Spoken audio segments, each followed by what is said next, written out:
We got a lot to discuss regarding Jordan Davis, okay, on this defensive line, because in his third year, it is all riding on him. The hype of all these compliments he's been getting and how he's looked.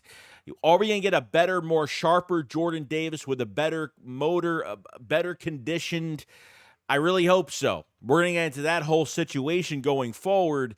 And I want to go into the safety position because I think when it comes to depth, safety is probably one of the worst positions that's out there right now. Obviously, you have some guys injured. Is everyone really on board with Reed Blankenship next to Chauncey Gardner-Johnson? Does Reed Blankenship need more competition? Do they need to add another body to this safety group? And I think they should going forward. We'll see. I think they should hit camp, see what's going on, and see what happens. But definitely a lot to talk about regarding the safety position. So let's get straight into it all. A killer buried, but not dead. Darren, we better turn around. Because I've seen enough horror movies to know any weirdo wearing a mask is never friendly. What is going on, guys? I hope everyone's having a fantastic day today. I hope everybody is enjoying their work week this week. I can't talk today. I apologize.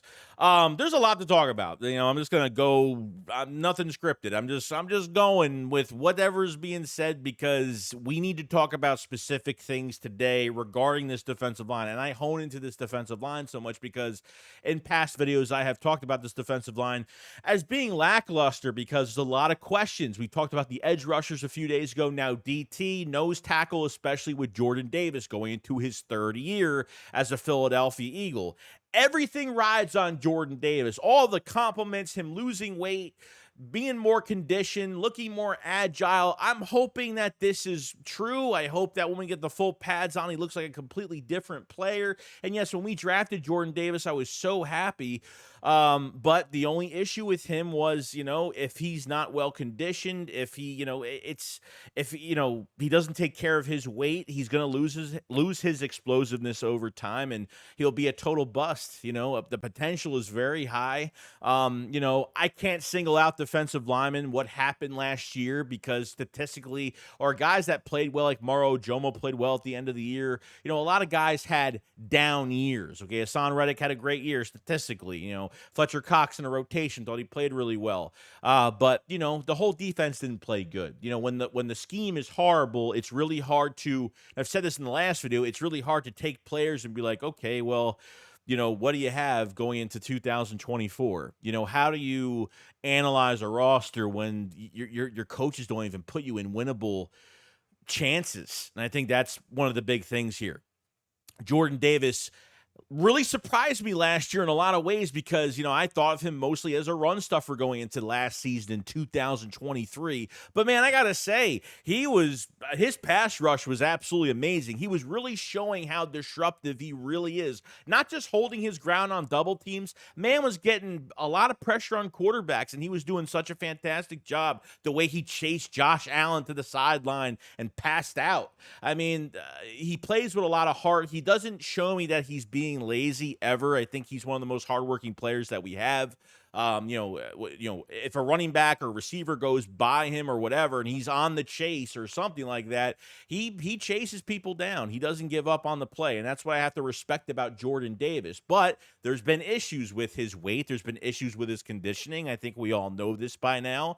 And, he had an interview a while back, and it was like a couple months after the season into the offseason program, at least throughout free agency, and he did talk about that. He did lose a step on the second half of the year, but everybody did. You know what I mean? That's why I can't just look at a player and blame him so much because, single-handedly, you can look at each player and say, okay, well, Jordan Davis, very productive, he produced. And then, at the end of the day, with these receivers and how much of the Eagles corners are giving up when it comes to 8 to 10 yards of playing off ball and 5 to 8 yards, these offenses are getting these quick passes on us because our coverage is horrible and our guys are just standing there. And hopefully Vic Fangio has these guys in the right positions this year, secondary wise, because the secondary is very up, got huge upgrades this offseason.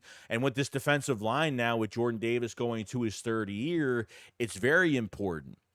And hopefully, I think it starts with him because if Jordan Davis has a lackluster year, I feel as if the Eagles will go into the next year's draft and get another DT. I think they will do it. I just, and at the end of the day, like, I mean, really, but if Jordan Davis just isn't playing good this year, like, who's going to take his spot at nose? I mean, maybe Gabe Hall, the undrafted free agent from Baylor. He's probably one other guy that I would say that maybe could take his spot. But other than that, Moro Jomo, Milton Williams, could he play nose? I don't think so. I mean, Moro Jomo, we'll see going forward. But now losing Fletcher Cox in the rotation and losing him to retirement, and he definitely deserves it. And we're going to miss him so much. This is, now the Eagles are really starting to rely on their young guys now. Like the young guys that we drafted the last few years, now we're really starting to build around them, and hopefully, potentially, these guys will work out. I mean, you literally have, 3 Georgia Bulldogs right now that really need to step up this year. Jordan Davis is definitely one. He's ahead of them all, but Jordan Davis is one. Obviously, Nakobe Dean has got to stay healthy and show that he could be available. That's the number one thing. And obviously Jalen Carter, you know what I mean? I wouldn't say Jalen Carter is way ahead. I mean, Jalen Carter should be one of the best defensive tackles next year. I mean, should be an absolute beast, absolute monster. Not even worried about Jalen Carter at all. But Jordan Davis is definitely a key factor here because it starts with him right in the middle, whether he's garnishing those double teams or whether he has to keep his, hold himself, to be disruptive and clog the hole a little bit. And depending how they use these linebackers and what they're doing at certain times. I feel good about Jordan Davis. Him and Milton Williams did work out the whole entire offseason. He looks a lot faster, a lot more agile, a lot more quicker on his feet. And hopefully that motor is really good. Hopefully he doesn't run out of gas too fast, during these games, and we see a whole different player this season. We want to make sure everybody stays healthy this offseason program, joint practices, preseason, all that. He needs a ton of reps in preseason.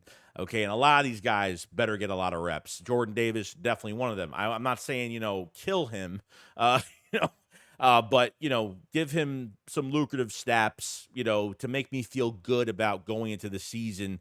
And it's really riding on him. It really is, because without him at nose now in this scheme, because we're running that 3-4, multiple scheme front, whatever, that we've been doing the last few years, I just don't know who else can really take his spot if he doesn't pan out or is not playing, up to par with the Philadelphia Eagles as of right now. So definitely Jordan Davis.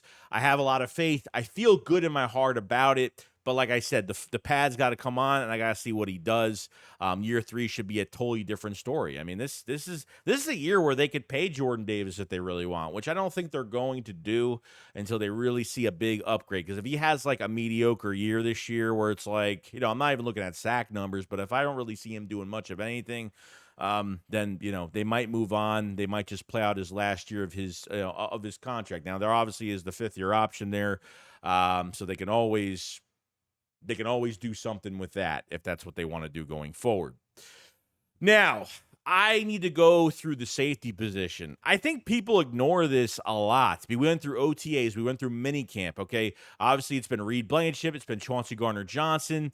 Sidney Brown is hurt right now to play at safety or corner, whatever they're going to put him at. We had Avonte Maddox playing safety, okay? In that whole situation with Avonte Maddox, I don't even know what their plan is with him if the nickel corner spot is what it is and he's the one starting at that spot, or playing safety if that's the case. Now, we know Sidney Brown is out right now. Okay, Sidney Brown, just forget about this year with Sidney Brown. He's going to come back the first week of the season. He's going to miss the whole offseason program. In my book, when a player misses the whole offseason program, their whole season is pretty much over. It's pretty much done because it's going to take him weeks. And it really depends on if they want to throw him into a game. That's a whole nother thing. If they even throw him into a game at this point, he has to start playing catch up. It's a new defensive coordinator. And I don't know what the plan is with Sidney Brown, where they're going to put him, obviously. So, I just feel like you're hitting the restart button, when you put him in a, Sidney Brown was in a pretty much meaningless game at the end of the year last year, tore his ACL. He's young coming off an ACL, so he'll heal a lot better. But he was ahead of schedule. He probably would have missed a few games this year, but it looks like he will be back the first week. I don't think he's even showing up to training camp, or he will be there, but I don't think he's going to be in training camp, joint practices, or even preseason. I highly doubt it. So it's looking like the first week in Brazil, he'll be back. And, that's a whole nother guy that we could be using right now. That guy could, a hybrid type player that can play multiple positions. The more hybrid players you have, the better your defense is going to be when used correctly with certain players. You have Chauncey Gardner-Johnson. You're bringing the swag back to Philadelphia, signing back with the Philadelphia Eagles for 3 years. And now you have, Reed Blankenship into the fold. Okay, I've had my cues on Reed Blankenship and why I think like he's not some big time safety that everyone thinks he is. Now we got to remember that Reed Blankenship, and I don't say this in disrespect at all. Like people think I'm just like, if he starts, I'm perfectly fine with it. I think he's more in the box safety. I don't think he's a coverage guy. I think he gets pinned up like a statue at times. He doesn't have that fluid body movement and coverage. Sidney Brown definitely has that coverage ability. Saw some deflections where he got beat. He got beat in the second level and caught up, with that speed that he has, and could cover the ground a lot better with his legs and his feet. He's a lot faster, more agile than Reed Blankenship. So Reed as a hard-hitting in the box safety, contact safety, I'm perfectly fine with that.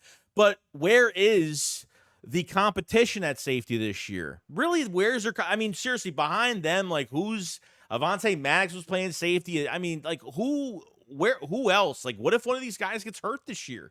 There's no depth at safety right now. I mean, Justin Simmons hasn't even signed with a team yet, and we know the connection between Vic Fangio and Justin Simmons, since he was obviously the head coach to the Broncos at the time and loves all those guys on the defense, okay, and knows them really well. So Justin Simmons hasn't signed to a team yet. I mean, does Reed and Chauncey really have competition? We know Chauncey's going to start. We know this. It's not a mystery. But Reed is just one of those players where, the Eagles gave him a shot when Chauncey got hurt, and he came into a game a couple years ago, and, he ended up playing really well. And I don't know if I said this a couple minutes ago, but yes, he is on contract for a whole nother year. So they extended him very early, another year. So we have Reed going into throughout the 2025 season next year, which is good. So you're going to have him in the building for this year, next year, and that's a great thing. But there's just nothing there right now. There really isn't. You know what I mean? So they're going to have to start cross-training some corners to safety. I don't know. I mean, I honestly don't know who else.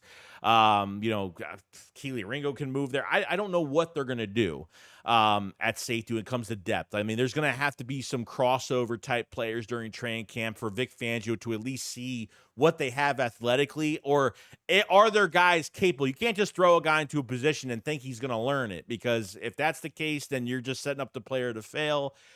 If somebody is capable of moving to safety, and hopefully, and I'm not saying it's going to happen, but, Cooper DeJean is a whole nother story right now, because what if they keep Cooper DeJean at nickel right now? What if they don't move him from that spot? What if they really like him there? You know what I mean? So if Cooper DeJean moves to safety, I have no issue with it. Can Cooper DeJean be better than Reed? Yeah, probably. Because I think he can cover. This is an outside corner. Put an outside corner at safety. It's not saying less work. It's a different position, but smart player, and I think he can handle it. So then all bets are off if he moves there. But if they keep DeJean at nickel, if that's the plan, and you think Avonte Maddox is a depth piece at this point that probably is barely going to play this year, or is probably going to get injured again, I don't even want him on the roster because I just don't think he's going to do much of anything. So that's really the big question. Really, since Reed Blankenship's taken over, everyone has really graded him a lot higher than like as some spectacular player we've ever seen in our life. And I don't think he's like an Eagle great or anything, but I feel like he's solid. As a role-playing safety in a scheme, I think he's perfect. As like a guy that you have to really rely on, I'm not sure.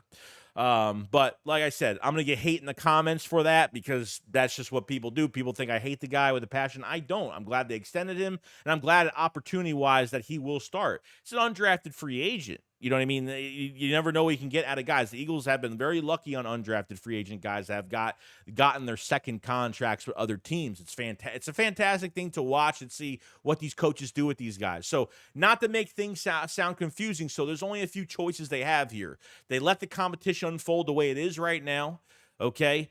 and they just see what happens and see if some other young guy comes out of the competition and can beat Reed, or if Reed starts, have no issue with it. But Sidney Brown is going to be out. And really, it depends on Cooper DeJean and where they move him. If, because he didn't play one rep at safety during OTA's minicamp. Not one rep. He played inside, outside. That was it.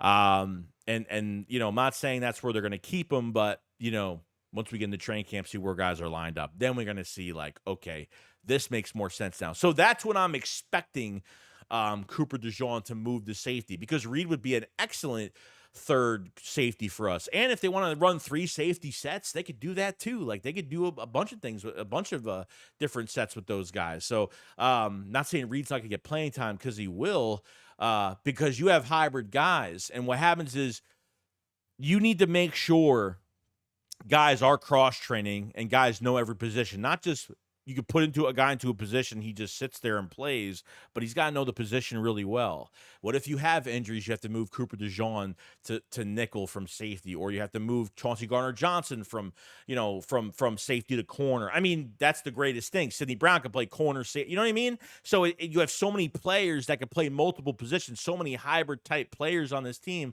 I hope they really exploit that going into, during training camp, and get these guys, to know multiple positions and play them well, because you never know when you're going to need to switch players. This way, your team's not going to, it's not going to skip a heartbeat, on if a guy gets injured or something like that. And then when the guy gets injured, we're going to flip out and be like, oh my God, we're done for the season.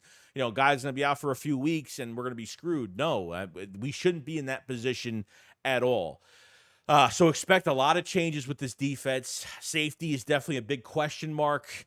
And, obviously we talked about Jordan Davis and what his future is. And really it's all on him this year of where it's really going. But other than that, guys, that's pretty much it. Let me know what you guys think about Jordan Davis going into this season. Do you think it's going to be successful? Do you think he's going to fall off? Are you kind of iffy about it? And how comfortable are you guys with the safety position going forward? I think it's really important. And other than that, that's pretty much it. If you guys haven't checked out the Philly Shakedown podcast merch, definitely check it out. We're gonna have a date really soon on a new release of multiple products coming out for you guys. But we have things for the summer. We have sleeveless men's and women's t-shirts, which is fantastic. We have sizes up to 6XL now. We have youth t-shirts. We have everything. Link in the description for all of that great stuff. July and August is going to be nuts for merch. I'm telling you, me and Philly have put in a lot of work in, putting our heads together and really trying to create some crazy stuff. And I think you guys are going to really like it. We're very excited. We have some things cooking, and we're doing our thing. So other than that, guys, that's pretty much it. Let me know what you guys think in the comment section below. Subscribe to the channel, all that great stuff. And I'll see you guys on the next one. Shakes what up, follow us. Peace out, guys. Peace.